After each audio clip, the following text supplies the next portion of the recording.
Famed science fiction writer Isaac Asimov once said, "The saddest aspect of life right now is that science gathers knowledge faster than society gathers wisdom."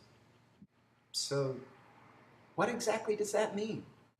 This series is an exploration of that statement. We're going to look at how existing and emerging technology shaped our past, is shaping the present, and will shape our future. We're going to look at the good, the bad, and just about everything in between.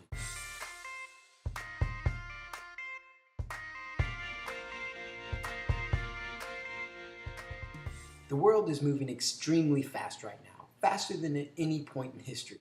Technology is progressing at a rate that is almost unfathomable.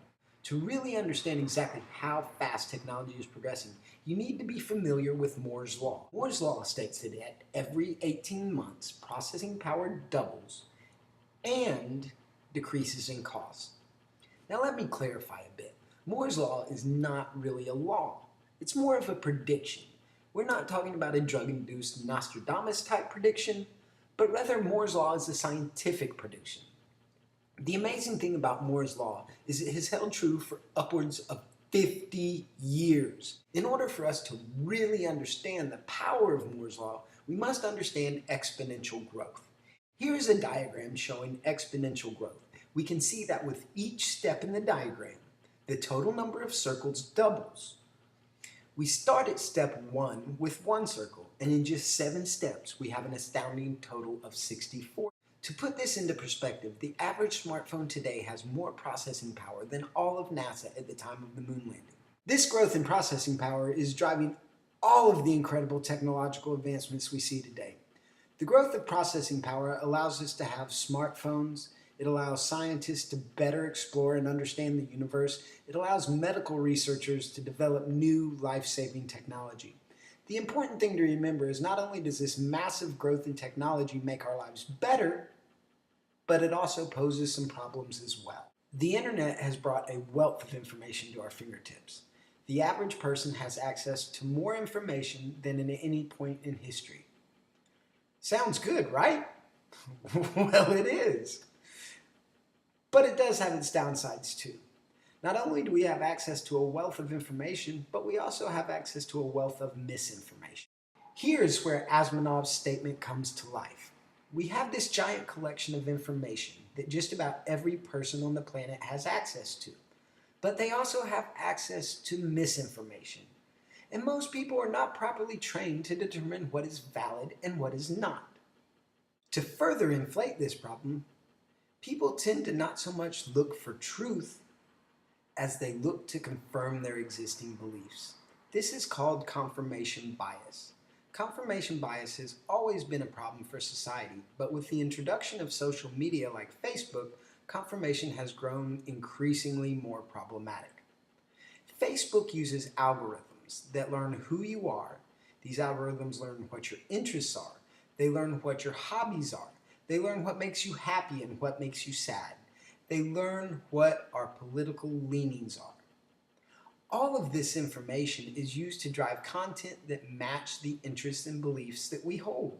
The problem is that not only do we as individuals seek out information to affirm our beliefs, but now Facebook tailors information for us that further confirms our personal biases. If we are not exposed to opposing opinions, we never change our beliefs. As you can see, this can pose some real problems. But social media is not the only offender. We are seeing other problems emerge as well. Just recently, scientists have discovered how to cheaply and efficiently alter our DNA. This new technology known as CRISPR can remove pieces of DNA and replace it with other pieces. This could lead to the eradication of inherited disease and possibly even a cure for cancer. However, this technology can create some serious moral and ethical dilemmas. For example, this technology could allow us to make superhumans that are smarter, stronger, and faster than all of us. These people would have an engineered advantage. Geneticists could also use this technology to edit animal and plant DNA, which could lead to unforeseen consequences.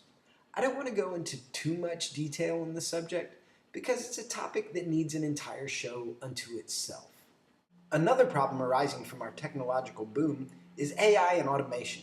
Automation and AI are making our lives easier and more convenient, but we should have some concerns as well.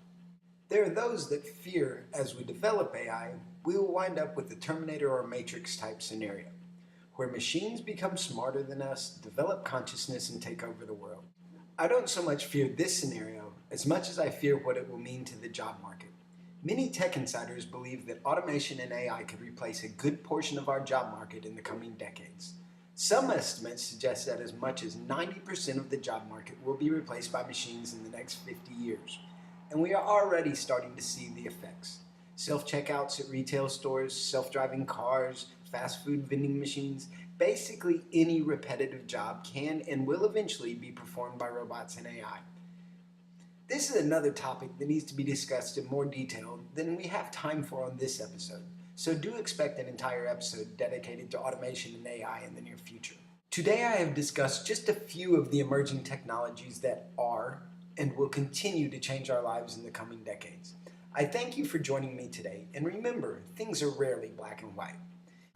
Join me next week when we take a look at Elon Musk and his many contributions to technology in the world. If you like this video, please like and share, and follow my channel for more videos. Thank you. See you next week.